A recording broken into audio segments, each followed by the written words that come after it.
وحشتوني وحشتوني وحشتوني وحشتوني كتير كتير بجد والله العظيم، وحشتوني جدا جدا. من اخر فيديو نزلته لكم طبعا ما نزلتش فيديوهات تانية خالص لاني كان غصب عني. الحمد لله يعني على كل حال، ظروف وعدت. طبعا قبل ما ابدا الفيديو حابه اسلم عليكم واقول لكم فعلا ان انتوا وحشتوني والله العظيم، كنت مفتقداكم جدا. كنت مفتقده كلامكم الحلو ودعواتكم الحلوه، ربنا يكبر بخاطركم يا رب، اللهم امين. اول حاجه، دي اول حاجه. تاني حاجه بقى، الفيديو النهارده قوي جدا وروتين جامد جدا جدا، وطبعا هقول لكم سبب غيابي الفتره اللي فاتت. تاني حاجه بقى، لو انت اول مره تشوفيني اشترك يلا في القناه وفعلوا زر الجرس عشان يوصلكم مني كل جديد، وما تنسينيش بقى في اللايك الجميل بتاع معايا الفيديو والكومنت القمر اللي زيكم. وطبعا حابه اقول لاخواننا المسيحيين كل سنه وانتم طيبين وبصحة وخير يا رب. طبعا الروتين النهاردة قوي جدا. المفروض انا كنت اعمل الروتين ده من بدري، بس الحمد لله الظروف اللي عندي وجي كمان خالي توفى، ربنا يرحمه يا رب، يرحم جميع اموات المسلمين اجمعين يا رب. ما لحقتش اعمل حاجة، والدتي تعبانة والدنيا ملخبطة شوية، بس الحمد لله ربنا يرحمه يا رب ويغفر له ويرحم جميع اموات المسلمين اللهم امين. قلت بقى لازم امسك المطبخ ده، هعمله تنظيفة كده حلوة على اصولها، يعني اللي هو هعمل كل حاجة فيها، هنضف كل حاجة ان شاء الله في المطبخ عشان يبقى معايا نظيف. الروتين النهاردة عميق جدا، لو انتي وراكي حاجة تعمليها يلا قومي تشجعي واعمليها وما تكسليش وتقولي الجو ساقع، لا بالعكس الجو حلو جدا، وكمان هتخلصي وتنجزي حاجتك. وكفاية لما تلاقي الحاجة قدامك نظيفة وبتلمع كده، يا سلام مفيش احلى من كده والله العظيم. انا في اول الفيديو طبعا شلت بقى السجاد بتاع المطبخ وحطيت ميه تسخن كده على البوتاجاز، هقولكوا هعمل بيها ايه دلوقتي. وحطيت فيها ملح وكربوناتو او بيكنج صودا، وحطيت فيها شويه سائل مواعين، وحطيت فيها كمان خل، وحطيت فيها ليمونه، وهسيبها بقى لما تغلي معايا. وهنا دلوقتي ايه، شايفين طبعا شكل المطبخ من جوه. اللي مش عايز حاجه يرميها في الضرفه دي، اللي عايز يحط حاجه يحطها في الضرفه دي. فالمطبخ ما شاء الله يعني اللهم بارك، مش نضيف. هبتدي بقى انزل كل حاجة معايا كده، والمفارش دي طبعا هغسلها مش هينفع ان هي تتمسح. وهنزل معايا التوابل، طبعا انا نزلت التوابل التانية وفضيت لو في برطمان فيه شوية توابل او اي حاجة بفضيها عشان هغسل كل التوابل والعلب والحاجات دي كلها. طبعا زي ما انتم شايفين الحاجة مش نظيفة ازاي، بصوا التراب حاجة كده يعني فظيعة. لو الكاميرا، انا اصلا هنا كنت بصور وانا ماسكه التليفون فما كنتش عارفه امسك التليفون وانزل يعني في نفس الوقت، بس الحمد لله يعني لحد ما على قد ما قدرت. كده بقى فضيت المطبخ كله خالص اهو، بقى معايا ايه فاضي عشان نعرف نشتغل فيه. بصوا بقى المطبخ شكله استغفر الله العظيم يا رب يسد النفس، يعني لو نفسي مفتوحه السد. هنا بقى كانت الميه سخنت معايا، هفضي بقى شويه في الطبق ده وهحط ميه تاني معايا تسخن. ليه بقى؟ علشان انا هحط بقى التوابل والعلب والحاجات دي تتنقع في الميه اللي بتسخن دي عشان اصبنها معايا عشان تبقى نظيفه زي الفل. الفيديو جامد جدا والروتين حلو قوي، وبصراحه لازم تعملي الموضوع ده.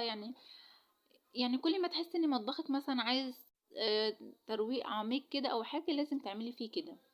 وكمان هتغسلي العلب التوابل وهتتعقم وتبقى في نفس الوقت معاكي نظيفه لو جبتي توابل جديده وحطيتي فيها. والبطرمان عندك اللي يفضى ما تحطيش فيه على طول، لا اغسليه الاول وبعدين نرجع نحط فيه تاني. بصوا بقى، ايوه كده نفضي بقى الحاجه ونحطها ايه تتنقع معايا شويه. إيه بس فهو ده كان سبب غيابي، ان انا انتوا عارفين ان والدتي تعبانه واختي كمان جت تعبت، فاللي هو انا ما كنتش عارفه اصور خالص، وكان التصوير صعب شويه ان انا اصور. بس وجيت بقى تعبت بعديها، جه وفاة خالي، فالحمد لله يعني. لما حسيت ان انا قلت لا، مروق شويه من الدور، كنت واخده دور برد وفقت منه كده الحمد لله. وقلت بقى ايه، اعمل معاكم الروتين الحلو ده التشجيعي ده عشان اتشجع كده واخد طاقه ايجابيه واقوم واشوف اللي ورايا.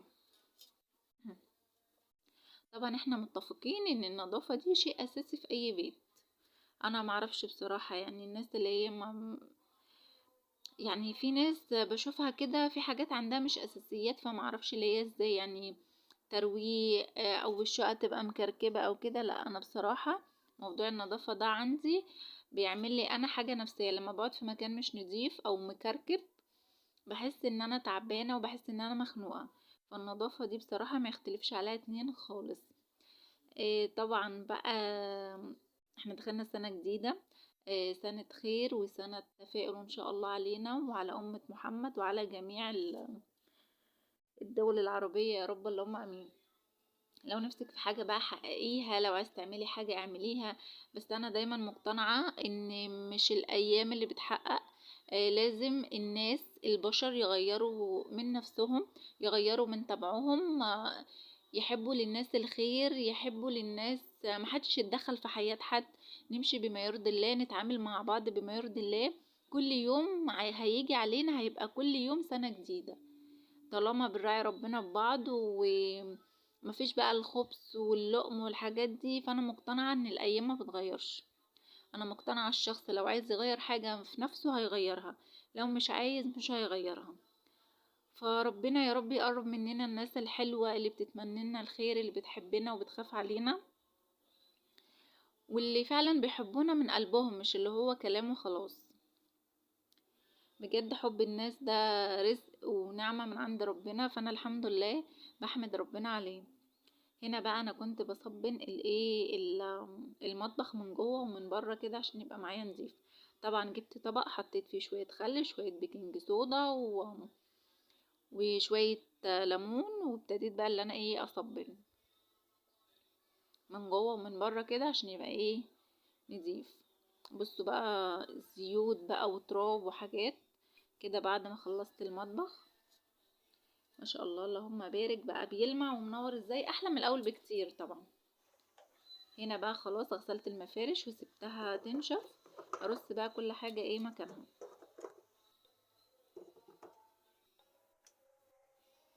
وفي كبة هنا طبعا بس انا لسه ما غسلتهاش. وهنا رصيت كمان الدرفة اللي فوق. انا في المطبخ مخليه الحاجات اللي انا بستخدمها، يعني الحاجات اللي انا بستخدمها كتير بحطها في المطبخ، اللي انا ما بستخدمهاش قوي بحطها في النيش عشان اروق المطبخ ما يبقاش مكركب على الفاضي. هنا بقى انا كنت نزلت الحاجات اللي في المطبقية، وهحط بصوا الكوبايات حطيتها في الطبق وهحط عليها مية واسيبهم يتنقعوا كده شوية. المية سخنة جدا، اسيبهم بقى شوية كده يتنقعوا عشان في تراب اي حاجة هتنزل من عليهم. ونزلت بقى المطبقية وهغسلها غسلة حلوة كده. والفرشة دي حلوة قوي، لو في اي حتت صغيرة مش عارفة توصلي لها بالليفة الفرشة هتساعدك. هنا بقى انا كنت طلعت الحاجات اللي في الطبق هبتدي اصبنها. وبعد ما بتخلصي بقى بتبقى بتلمع كده، يا سلام. احط بقى الاطباق والحاجات دي برضو تتنقع معايا عشان هغسلهم. احنا قلنا روتين عميق بقى اللي هو هننضف كل حاجة في المطبخ ان شاء الله.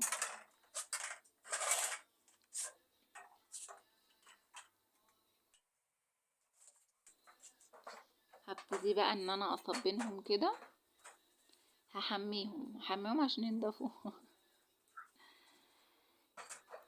اللهم صل وسلم وبارك على سيدنا محمد وعلى اله وصحبه اجمعين. اذكري الله، صلي على سيدنا محمد، استغفري، لا حول ولا قوة الا بالله. في اي شغل انت بتعمليه هينجز معاكي وهتخلصي كل حاجتك على طول. دايما نرتب لساننا بذكر الله. ربنا يسعدكم يا رب ويريح قلبكم ويرزقكم الخير كله. وحاولي على قد ما تقدري ما تعتمديش على حد، ما تعتمديش على حد ان هو يبسطك او يفرحك، ما تعتمديش على حد ان هو يقولك كلمة حلوة، لان مهما هتعملي في الاخر ما بتتشكريش، في الاخر ما بتبقيش حلوة الا للي بيقدر. ف... فدايما ابسطي نفسك بنفسك، اسعدي نفسك بنفسك. ما تناميش يوم زعلانه عشان خاطر حاجه، محدش يستاهل. انت لو تعبتي ولا جرالك اي حاجه محدش هينفعك ويجي يقولك طب خدي صحتي شويه، طب خدي مش عارفه لا. حاولي على عارفه انك بتحصل مواقف الواحد بيبقى زعلان، الواحد بتعدي عليه حاجات كتير طبعا بتتعبه وبتزعله.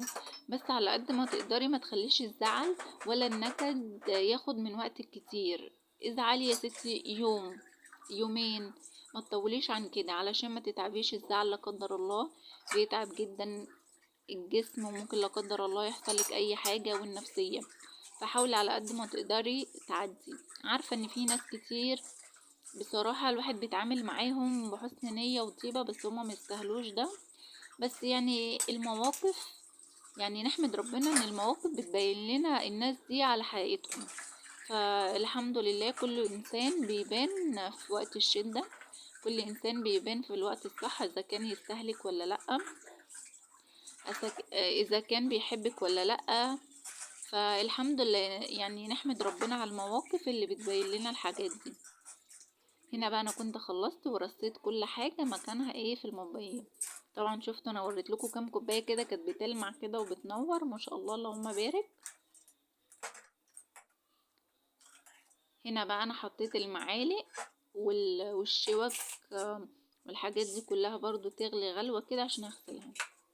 واشيل برضو العلقه اللي انا معلقه عليها المضرب والحاجات دي هغسلها.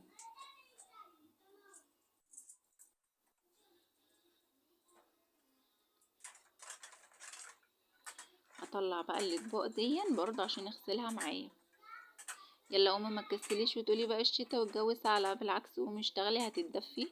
كفايه ان هتقعدي في المكان نضيف. وبعدين المطبخ ده اكتر حاجه بندخلها فلازم يبقى نضيف كده، وانتي داخلاه تبقى نفسك مفتوحه، ما يبقاش فيه كركبه بقى، ما يبقاش فيه حاجه مش نضيفه، عشان تدخلي كده وانتي مبسوطه. وطول ما انتي بتعملي الحاجه بحب مش هتزهقي منها خالص. هنا انا كنت بقلب الحاجات عشان تغلي حلو كده وتتغسل كويس.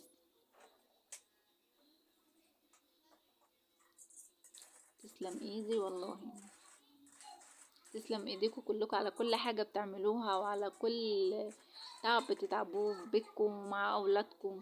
ربنا يجازينا خير يا رب على اللي احنا بنعمله. هغسل بقى هنا الاطباق والحاجات دي برضو معايا. الاطباق دي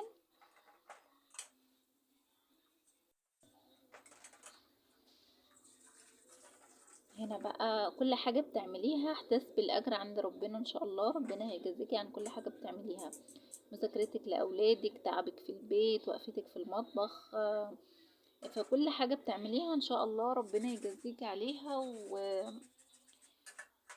وربنا يا رب يدينا الصحة والعافية. دي أهم حاجة في الدنيا، أهم بقى من الفلوس وأهم من أي حاجة. أهم حاجة الصحة. طول ما صحتك كويسة مش هتحتاجي لأي حد وهتقدري تقفي على رجلك. هنا انا كنت خلصت وهشطف بقى كل حاجة، وهرص بقى مكانها ايه وهرص بقى في المنبية. هرص بقى كل حاجة كده مكانها، والحمد لله انا كده ايه خلصت. هطلع بقى المعالق والشوك والحاجات اللي في الحلة بعد ما غليت كده، وهغسلها برضو معايا. الحاجات دي لازم كل فترة كده تغليها علشان خاطر اللي هو من يعني ايه كنظافة. طبعا لازم تغليها كل فترة المعالق والاطباق والحاجات دي وتغسليها. انا بطلع بماسك طبعا عشان خاطر ايه المية بتغلي. حط بقى الحاجات اللي ما تحطتش دي تتنقع شوية لحد لما اخلص. هنا بقى هغسل المعالق. بعد ما بتخلصي بقى وتغسليهم المعالق بتبرق معاكي كده كأنها لسه جديدة بالظبط. في نفس الوقت تعقيم وتنظيف. وحاطين في المية ليمون، وحاطين خل، وحاطين بيكنج صودا او كربونات اللي انت عايزاه. فيعني خلطة حلوة جدا وهترجع معاكي كل حاجة نظيفة وزي الفل. هنا بقى هشطف كل حاجة وهرجعها اي مكانها. طبعا التنظيف العميق انا قلت قبل كده لازم يبقى عندك اكل. اليوم اللي هيبقى عندك اكل فيه مثلا لتاني يوم تقدري تعملي تنظيف عميق لحاجة عندك في الشقة. انا بعمل عندي كده لاني ما اقدرش تعملي تنظيف عميق وبعديها تقفي تعملي اكل، لا حرام كتير علشان ما تتعبيش. ده كان الفيديو بتاعي النهاردة، يا رب يكون عجبكم وافدتكم. ما تنسونيش في لايك واشتراك وتعليق حلو كده منكم. وده كان غدانا حاجة بسيطة كده الحمد لله. اشوفكم بقى ان شاء الله في الجزء التاني من المطبخ. اشوفكم على خير واسيبكم على خير. باي باي.